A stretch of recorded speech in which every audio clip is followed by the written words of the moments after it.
ढेंकानाल जिला परजंग थाना 149 नंबर जातीय राजपथर सरांग गाँ स्थित आईजीआईटी निकटरे मर्मन्तुत सड़क दुर्घटना घटी 2 जन बाइक आरोही अति गुरुतर होइछन्ति।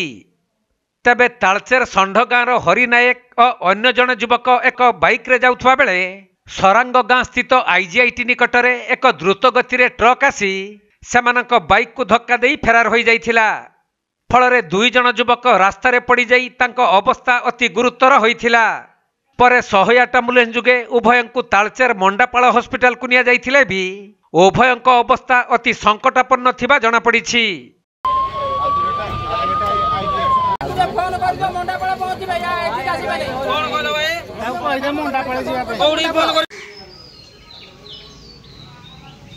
ढेंकानाल जिल्लारू असीम अमिताभ शतपथी रिपोर्ट कोणार्क लाइव।